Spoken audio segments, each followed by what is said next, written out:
Bonjour à tous et bienvenue sur To Be Your Joy. Cette capsule fait suite à la vidéo que je vous ai tournée sur le besoin d'être écouté et je viens vous partager comme promis cette clé dont je vous ai parlé afin d'améliorer vos communications et particulièrement entre le féminin et le masculin. Dans cette capsule, j'ai développé pourquoi l'écoute était si importante et notamment le fait que d'écouter une personne, c'était lui faire une place et lui permettre de se sentir exister et vu. Et j'ai terminé cette capsule en vous indiquant qu'on n'écoutait pas de la même façon selon qu'on était féminine ou masculin. Et je vous ai donc promis de venir vous donner une clé pour vous aider à trouver une harmonie entre les deux. Trouver un équilibre pour que masculin et féminin puissent se retrouver au milieu dans une communication où on arrive à s'entendre. C'est une clé et une astuce abordable pour tous et qui est très très simple à utiliser, mais qui demande à être utilisée en conscience. Et vous allez voir, la spécificité, c'est qu'elle est contre-intuitive, c'est-à-dire qu'elle va à l'encontre de ce qui nous paraît peut-être naturel et inné, selon qu'on est féminine ou masculin. Pour ceux qui ne me connaissent pas encore, je suis Aurélie Yenda, thérapeute énergéticienne, et je vous accompagne individuellement sur vos chemins d'évolution afin de transformer vos challenges en joie. Nous nous servons des expériences que la vie vous présente afin d'aller faire grandir ce qui doit l'être, retirer les leçons et surtout transformer votre espace vibratoire pour que vous puissiez continuer votre chemin d'évolution sans continuellement attirer des expériences qui ne sont pas celles que vous souhaitez vivre. Donc, si vous avez besoin d'un accompagnement, vous êtes le ou la bienvenue. Prenez contact, mes coordonnées sont dans la description de la vidéo et vous avez également mon site internet qui vous donne bon nombre d'informations sur les soins. Pour l'heure, je poursuis donc avec cette clé dont je vous ai parlé aujourd'hui pour améliorer cette communication féminin-masculin tellement importante et surtout dans les relations de couple. Ce que je vais vous exposer là va concerner le féminin et le masculin, donc tout type de relation, quelle que soit la nature de la relation. Donc, il peut être question également de personnes avec qui vous travaillez, de collègues, de relations amicales. Ça fonctionne également. Là où je voulais vous aider aujourd'hui, c'était par rapport à la relation amoureuse parce que déjà, pour commencer, j'accompagne un certain nombre de couples dans leurs difficultés, mais aussi parce que, ça fait partie des choses qui reviennent assez souvent dans mes soins individuels. Je viens tout d'abord, pour étayer mes propos, vous faire un focus sur la nature du féminin et du masculin. Et pour cela, je vais passer par les hormones. La testostérone formate le masculin, qui est engagé, qui est dans un état d'esprit où il est orienté avec une direction, avec un focus sur la production, où il va y avoir un but, there's some goals that needs to be attained. Il y a une direction donc qui doit être donnée avec un résultat qui doit être produit. Et cette testostérone qui formate le masculin va l'amener à être focalisé sur une seule chose à la fois. La préoccupation est single focus. La préoccupation est unique. Il est question d'une seule chose à la fois et il fait naturellement une seule chose à la fois. Ça, c'est pour le masculin. Féminine, les oestrogènes qui nous traversent dans notre système hormonal vont créer exactement l'inverse. C'est-à-dire que nous avons une conscience très diffuse. En anglais, on parle de diffuse awareness, où on va avoir comme toute une zone qui est couverte et tout un tas d'informations qui nous arrivent et une conscience, en anglais je dirais the big picture, donc d'une vision plus grande et où tout est interconnecté. Toutes les parties des choses que l'on côtoie ou qui nous arrivent sont interconnectées. Et donc, on va faire des liens sans arrêt entre ceci et cela et dans notre esprit. Et c'est ce qui se produit au niveau de notre cerveau, de notre système nerveux. Il y a comme une conscience diffuse. Conscience diffuse va nous amener à recevoir un certain nombre d'informations parce que nous y sommes ouverts. C'est comme si le masculin, dans sa concentration sur une seule chose, avait une capacité à mettre un peu des œillères parfois et à ne pas être réceptif dans les informations qui lui parviennent. Et le féminin, bien au contraire, va être comme en ouverture et il va avoir comme une vision et un angle beaucoup plus large qui va l'amener à recevoir beaucoup d'informations, ce qui explique que le féminin peut être très surchargé dans donc le contenu et la quantité d'informations qu'elle peut recevoir chez la féminine. Et pourquoi est-ce que je vous explique tout cela? Eh bien, c'est pour mettre l'accent sur ces différences. Nous ne sommes pas dans le même fonctionnement et nous avons des besoins différents et des façons de traiter l'information qui sont différentes.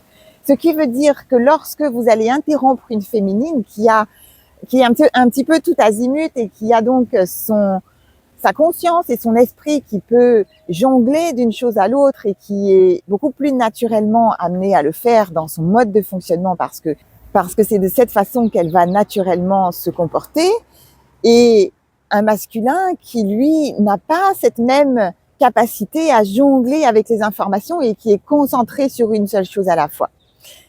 Le point important sur lequel je poursuis maintenant, c'est de vous dire et de conscientiser, féminine, ce message est particulièrement pour vous, que lorsque vous interrompez un masculin, vous interrompez sa productivité, vous interrompez son sentiment de paix intérieure et vous interrompez sa sécurité. Lorsque le masculin est en train de produire et de faire quelque chose et qu'il est à l'action, c'est sa façon de se sentir en sécurité parce qu'il va produire, il va apporter un résultat et c'est comme ça qu'il va se sentir bien. Il va alimenter et donc développer sa testostérone et également. Il y a de la compétition et donc on va quelque part dans une direction qu'il a décidé. Et lorsque vous interrompez sa productivité, vous le mettez comme en insécurité parce que d'un seul coup, je ne vais peut-être pas pouvoir accomplir ce que j'étais en train d'accomplir. Je ne suis plus sûre de réussir parce que j'ai été interrompue et je suis perturbée. Je n'ai pas la même capacité de jongler et de m'interrompre et puis de me remettre dans ma tâche de la même façon que pourrait le faire une féminine. Et donc, cela me met d'une en insécurité, en inconfort parce que ma productivité est interrompue et ça vient perturber son sentiment de peur parce que ça peut générer de l'émotionnel qui soit négatif, de la colère ou autre, etc. Et je terminerai avec un point extrêmement important que lorsqu'un masculin est interrompu, la façon dont il peut le ressentir est que c'est un manque de respect à son égard. C'est un manque de respect de son espace, de ce qu'il est en train de produire, qui est la clé fondamentale pour lui et qui est au cœur de sa préoccupation et il n'y en a pas d'autre. Et lorsque féminine, vous interrompez le masculin, c'est équivalent à lui manquer de respect. D'où les problématiques qui s'ensuivent et les difficultés dans la communication qui peuvent en déduire. Est-ce qu'il y a des féminines là en m'écoutant qui tout d'un coup ont peut-être un aha moment et qui se disent « Ah, mais moi je fais tout le temps ça, j'interromps toujours mon masculin, mon partenaire, mes amis ou peu importe, j'interromps sans arrêt mon masculin lorsqu'il est en train de parler, lorsqu'il est en train de produire, lorsqu'il est occupé à autre chose parce que j'ai besoin d'attention et que j'ai des besoins qui ne sont pas nourris et que quelque part c'est un petit peu parfois même ma façon de me venger et de trouver une place qu'on ne me donne pas ou que j'ai le sentiment de ne pas avoir dans la relation, etc. » Ça résonne pour certaines d'entre vous, je m'adresse au féminin là. Mettez-moi dans les commentaires si ça vous parle et si vous vous souvenez peut-être d'une situation où vous avez eu un masculin qui peut-être a clashé d'un seul coup et où vous êtes partis dans une dispute sans comprendre pourquoi. Et si peut-être cela fait sens pour vous à l'écoute de ce que je vous dis là. Il y a peut-être des féminines qui se disent « Ah mais non, c'est pas vrai, je n'interromps pas mon partenaire quand il s'exprime, au contraire, je lui pose une question et puis j'attends qu'il réponde. » Eh bien non, pas tout à fait. Peut-être que vous ne vous rendez pas compte, je vais vous donner un petit cas pratique. Féminine, lorsque nous communiquons entre nous, nous avons une tendance à s'encourager et donc à avoir une écoute très active, à faire des commentaires. Je dis ceci, ah oui, c'est vrai. Oh non, mais vraiment, mais non, c'est pas possible. Ah mais oui, mais dis-moi en plus, etc. Ah oui, non, c'est si, moi aussi je suis d'accord. Et puis l'autre reprend. Et c'est des balles de ping-pong comme ça qu'on s'envoie et de manière tout à fait naturelle. On n'a pas de difficulté à se comprendre et à communiquer lorsque nous sommes interrompus, même de manière intempestive. Ce n'est pas un problème pour nous et au contraire, on se sent soutenu, on a le sentiment que l'autre est présent, qu'il nous écoute parce que elle a rebondi sur ce qu'on vient de dire, etc. Et donc je me sens entendue. Et si vous faites ça avec le masculin, ça équivaut à interrompre le masculin. Ça, c'est la première chose. La deuxième chose, il y a un train qui passe. La deuxième chose, c'est que vous n'avez pas le sentiment d'interrompre masculin lorsqu'il s'exprime. Or, lorsque vous ne laissez pas suffisamment de temps à votre masculin pour répondre à la question que vous venez de poser, eh bien, ça équivaut à l'interrompre, puisqu'il n'a pas l'espace nécessaire pour rassembler ses idées et ensuite vous les communiquer. Le masculin va avoir besoin d'une transition pour pouvoir rassembler ses idées. Et quand je parle de transition, c'est une transition donc entre la question qui est posée et la réponse qui va venir et qu'il va pouvoir partager. Il semblerait que cela soit dû au fait que le masculin a un temps beaucoup plus long pour passer donc les idées qui sont formées par le cerveau gauche et par le cerveau droit. Ce qui veut dire que de passer à l'analytique à l'affect, de passer de l'analytique à l'affect se fait de manière un peu plus lente que chez le féminin qui a cette capacité de jongler et boum, boum, boum, boum, boum, etc. Donc particulièrement dans les relations amoureuses, lorsque vous faites une demande ou vous posez une question qui va impliquer de l'affect, eh bien il faut un certain temps. Voilà, et cela ne veut pas dire que le masculin est plus bête que le féminin et pas capable, etc. Il y a beaucoup de féminines qui s'y trompent et qui se disent « Ah, mais qu'est-ce qu'il est lent, il doit pas avoir grand-chose dans sa tête » et qui sont dans une dynamique où elles manquent de respect au masculin, ce qui n'est pas acceptable et qui va détériorer les relations. Donc, cette transition, eh bien, il est important de l'intégrer, c'est-à-dire que lorsque vous avez un masculin devant vous, eh bien, c'est simplement de comprendre que ce masculin ne va pas avoir un même fonctionnement que vous et donc d'ajuster et de fournir le nécessaire. Et donc, la clé dont je vous parlais, toute simple, vous voyez, c'est simple comme bonjour et applicable à tous, c'est de lui laisser le temps. Donc, dans la pratique, ça prend cette forme-là. Lorsque vous avez un masculin ou que vous posez la question à un masculin, eh bien, c'est de maintenir le silence. Donc, faites l'expérience, faites-moi confiance. Vous posez la question à votre masculin et vous attendez peut-être 2, 3, 4 secondes. Et au moment féminine, au moment où vous avez l'habitude de reprendre la main et de peut-être relancer, de poser la question d'une autre façon, de tourner la phrase d'une autre façon, ou peut-être même de répéter, pour ne pas interrompre votre masculin, vous maintenez le silence. Vous maintenez le silence. Et vous maintenez le silence, donc l'outil pratico-pratique pour vous donner quelque chose de concret, vous maintenez le silence pendant 30 secondes. Oui. 30 secondes. J'ai posé ma question et je compte. 1, 2, 3, 4, 5, 6, 7. On a le temps de laisser les trains passer. C'est long, 30 secondes, hein, c'est un certain temps, hein, d'accord? Mais en général, vous allez avoir quand même des éléments qui vont émerger au bout peut-être de 20 secondes, hein, peut-être un petit peu plus longtemps que ce que vous feriez si vous étiez à sa place, mais vous devriez avoir des éléments qui émergent donc après ce laps de temps. Essayez, vous verrez, c'est magique. Et surtout, revenez me dire dans les commentaires comment ça a marché et comment votre expérience a été fructueuse, hein, parce que je suis sûre que ça va apporter des résultats pour vous. Et lorsque le masculin aura terminé, eh bien, il vous dira, j'ai fini. C'est ça que je pense. Voilà. C'est ça que j'avais à dire. Ça y est, c'est tout. Il va vous indiquer qu'il a terminé. Et tant que vous n'avez pas ce signal, vous le laissez s'exprimer. Et vous verrez qu'il se sentira écouté, il se sentira vu, il se sentira avoir une place. Ça va faire la différence. Si rien ne vient, c'est une possibilité. Vous pouvez avoir un masculin qui a besoin de temps d'adaptation et d'apprentissage aussi, parce que ce n'est pas toujours quelque chose de facile pour le masculin de s'exprimer. Eh bien, au bout de 30 secondes, vous pouvez relancer à ce moment-là, mais gentiment, avec 3 fois rien, des poussières. Qu'est-ce que tu en penses? Qu'est-ce que tu en dis? Bon, je t'écoute. Et si rien ne vient toujours pas, à ce moment-là, c'est de lui laisser le temps parce que cela peut venir tout de suite, mais il peut revenir vers vous parfois quelques jours après. Si la question est importante et a un enjeu important, Donc c'est important de lui laisser le temps et c'est le point que je vais évoquer là. C'est de laisser au masculin le soin de revenir vers vous dans son timing, au moment où c'est juste pour lui et non pas à la demande. Ne pas mettre cette pression qui dit « Ah, je veux ma réponse tout de suite ». Et s'il n'y a pas de réponse, il y a une sanction derrière. Ensuite, si c'est une conversation ou un élément important qui va concerner un enjeu ou des projets communs, etc., et qui se discutent donc à tête reposée, vous prévenez et vous demandez « J'aimerais te parler de quelque chose qui est important. Quel est le meilleur moment pour toi ?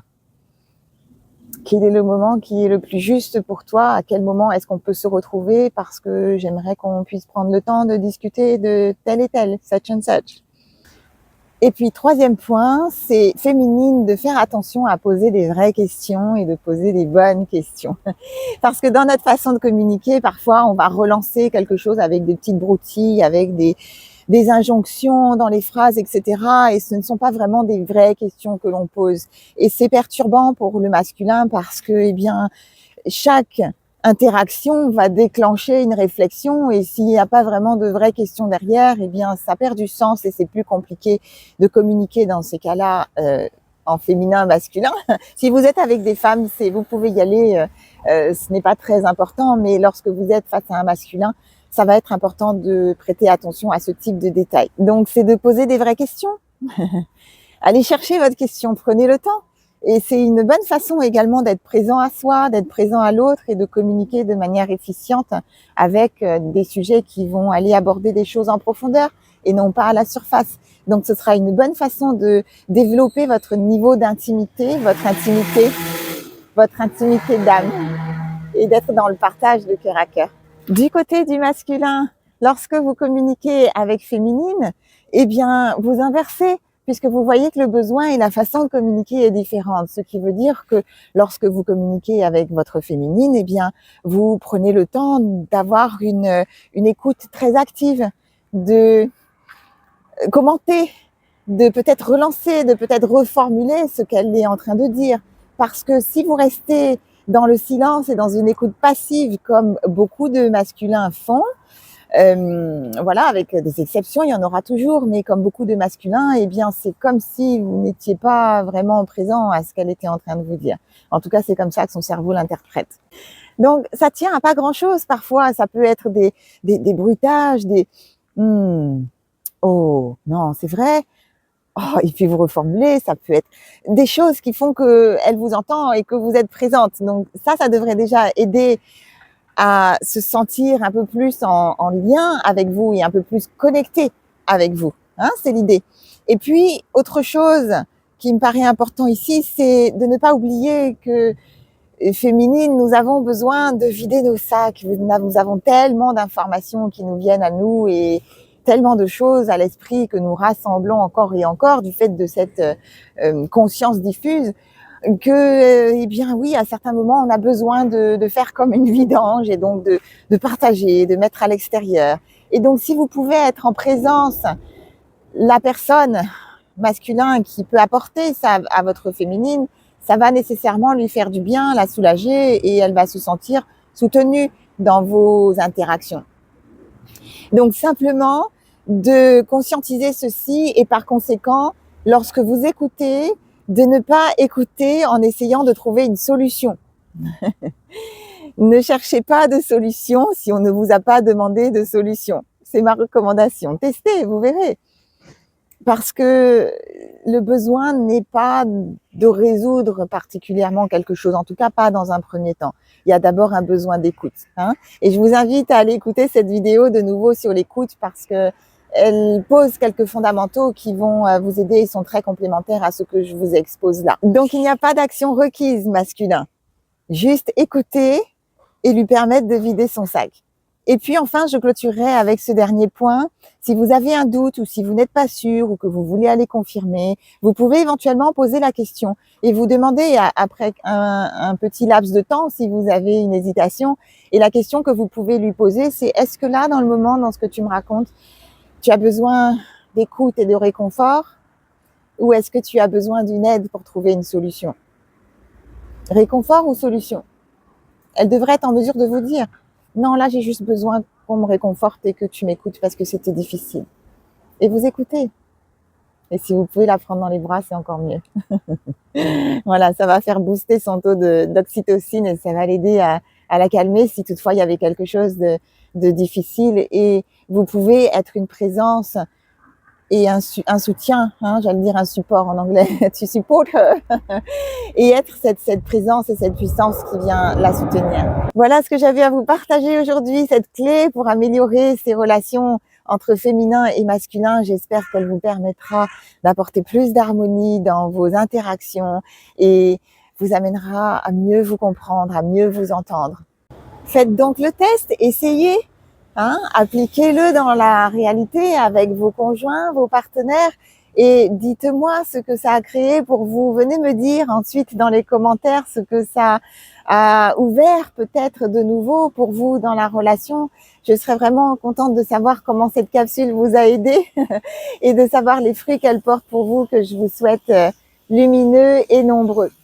Voilà, je vous remercie de votre écoute aujourd'hui. C'était Aurélie Emda, thérapeute énergéticienne sur To Be Your Joy. Et en attendant la prochaine capsule, comme d'habitude, prenez soin de vous et de vos relations.